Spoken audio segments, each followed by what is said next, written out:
babies and young children are naturally early risers. Being up with the lark is a fact of life for most parents of little ones, and to some extent you just have to go along with it. Early waking problems can be very tricky to tackle because if your child has had a long block of sleep, even if it's not technically enough, she will find it really difficult to resettle. This is true for all young children, but especially so for 1 to 2 year olds who are just too excited at the prospect of the coming day.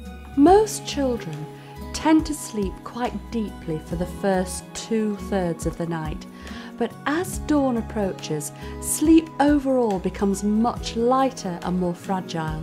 When a child stirs through the light phase of a sleep cycle, it's often much more difficult to settle at 4 a.m. than it is at midnight.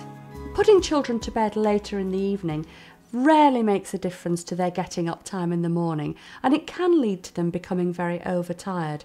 It's best to stick to a normal bedtime. Parents vary in their opinion of what an acceptable getting up time is, but generally, if a child wakes up happy, any time between 6 a.m. and 8 a.m. can be considered normal for a young child. So, when might early waking be considered a problem?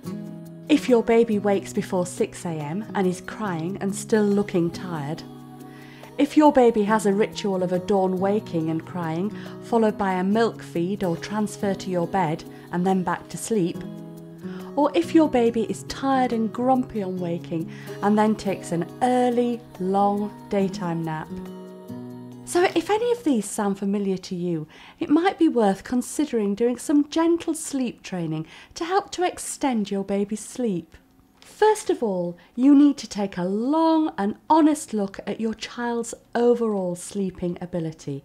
If early waking is part of a picture of generally poor settling and night waking, you need to address what happens at the beginning of the night and during the night first of all.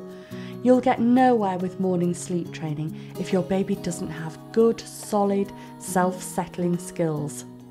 Your child needs to settle at the start of the night without having you in the room with them. That way, when they wake up later, they won't feel upset or anxious to find that you're gone. Your child needs to understand the significance of light and dark. It really helps if you're able to provide a very dark environment for sleep. Heavy curtains or blackout blinds are essential, and if you go away on holiday, it can be difficult to get the right level of darkness. You can create the right level by taking a portable blackout blind with you, like the Grow Anywhere blind. If your baby's waking is part of generally poor sleep and settling skills, you need to teach them how to fall asleep independently at the start of the night and to remove any incentives for night waking. These include giving an unnecessary night feed, moving your baby into bed with you during the night, you going and sleeping beside your child during the night, allowing her to play or watch a DVD during the night, and any form of nighttime contact with you that you suspect has become a ritual rather than a need. You should then treat the early waking just as if it was a night waking, offering the same minimal but consistent response. It's not a good idea to leave your child to cry for long periods in the morning, as she will learn that to start the day she has to cry for you. This isn't a good start to the day, either for her or for you. It's better to go in before they get really upset and gently let them know that it's still actually sleepy time. You should then either remain beside them or keep popping in and out of the room until you reach an acceptable getting up time. When you reach the acceptable getting up time, you need to go in and open the curtains before getting your child out of the cot, and this will give a visual clue that it is now daytime. They will soon come to realise that when the curtains are closed, it's still sleepy time. If at the beginning of the night you incorporate closing the curtains before they go into their cot, you give them a really clear daytime and nighttime signifier. These visual clues are very important for babies and young children who are not yet able to tell the time. For the over 2-year-olds, you can use a sleep training device such as the Grow Clock, which at a time preset by you will wake up and let your child know that it's getting up time now. When tackling early waking, the first thing that you want to achieve is that when your child wakes up, they stay in the cot or in the bed. That way, they have the opportunity to snuggle down and go back to sleep.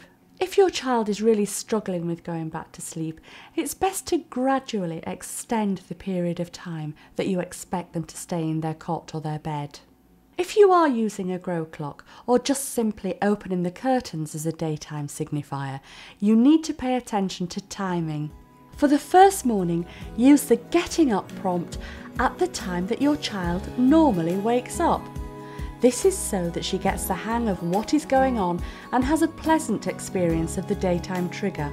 Setting it too late in the very early days will mean that your child may lose heart laying in her bed watching for the daytime signal. It is better to start at an achievable time and then move it forward by 5 minutes every morning until you reach an acceptable getting up time.